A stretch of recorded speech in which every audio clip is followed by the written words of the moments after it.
მკვლელობა აღმოსავლეთ ექსპრესზე. ტრაგედია 3 აქტად. ფრანკფურტის მგზავრი. სიკვდილი ბოლოს მოდის. ამ და კიდევ 70-ზე მეტი დეტექტიური რომანის ავტორი ერკიულ პუაროსა და მის მარპლის შემქმნელი, ინგლისელი მწერალი ქალი, აგათა კრისტია. დეიმ აგათა მერი კლარისა მილერი 1890 წლის 15 სექტემბერს ინგლისში, კონკრეტულად კი ქალაქ ტორკში დაიბადა. აგათას შეძლებული მშობლები ინგლისში საცხოვრებლად ამერიკის შეერთებული შტატებიდან გადავიდნენ. მილერებს კიდევ 2 შვილი ჰყავდათ, მარგარეტ ფრედი და ლუი მონტანი. თავიდან პატარა აგათამ სასაცილო მოთხრობების წერა დაიწყო. თუმცა ეს ჟანრი არ მოსწონდა და მხიარულ ნაწარმოებებზე ახალბედა მწერალმა უარი სწრაფად უეთქვა. ერთხელაც გოგონამ გადაწყვიტა საშიში მოთხრობა დაეწერა. ერთ-ერთი ასეთი მოთხრობის წაკითხვის შემდეგ მშობლები ისე გაუბრაზდნენ, რომ დროებით წერისთვის თავიც კი დაანებებინეს.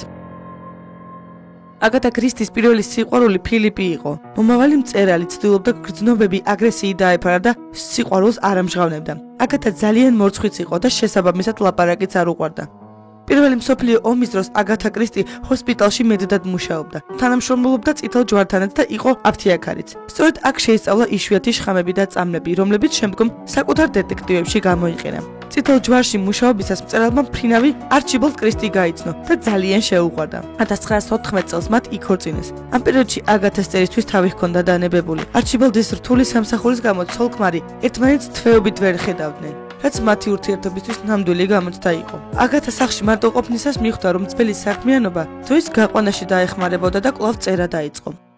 1919 წელს აგათასა და არჩიბალდს ქალიშვილი როზალინდა შეეძინათ. 1926 წლის ბოლოს კი არჩიბალდმა აღიარა, რომ ცოლს ღალატობდა და განქორწინებაც მოითხოვა. ჩხუბის შემდეგ აგათა სახლიდან გაქრა. დივანს კი წერილი დაუტოვა, სადაც წერდა, რომ იორკშირში წავიდა. კრისტი 11 დღის შემდეგ ერთ-ერთ სასტუმროში იპოვეს, სადაც მწერალი ქმრის საყვარლის ტერეზა ნილის სახელით იყო დარეგისტრირებული.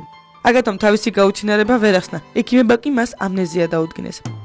1930 წელს ერაყში მოგზაურობისას აგათა კრისტიმ ახალგაზრდა არქეოლოგი მაქს მელოუეინი გაიცნო, რომელიც მასზე 15 წლის უმცროსი იყო. კრისტი უკვე ძალიან ცნობილი ქალბატონი გახდა, მაგრამ მაქსისთვის მთავარი სხვა რამ იყო. იგი აგათას მხიარული ხასიათითა და კეთილი ბუნებით მოიხიბლა. მელოუენმა და კრისტი მალევე იქორწინეს. მწერალი სირიასა და ერაყში ქმართან ერთად ექსპედიციაში თვეობით რჩებოდა. მეორე ქორწინებიდან აგათას შვილი აღარ ჰყოლიათ. 66 დეტექტიური ნოველა და 15 მოკლე მოთხრობა. დეტექტიური რომანების გაყიდვითა და ეკრანიზაციებით აგათა კრისტი გინესის რეკორდების წიგნში შევიდა. შექსპირის პიესებისა და ბიბლიის შემდეგ გაყიდვების მხრივ კრისტის წიგნები მესამე ადგილს იკავებს. შესაბამისად, ბრიტანელი ქალბატონის ნოველები ყველა დროის საუკეთესო ბესტსელერებად ითვლება. აგათა კრისტის დეტექტივები მსოფლიოს 103 ენაზეა ნათარგმნი. 1971 წელს ინგლისის დედოფალმა ელისაბედ მეორემ მას დიდი ბრიტანეთის სამეფო ორდენი გადასცა. გარდა ამისა, აგათა კრისტი არაერთი ჯილდოს მფლობელი მწერალი ქალბატონიც არის. მათ შორის ამერიკაში ის ყველაზე მისტიურ მწერლად აღიარეს. მწერალი 1976 წლის 12 იანვარს ოქსფორდშირში გარდაიცვალა.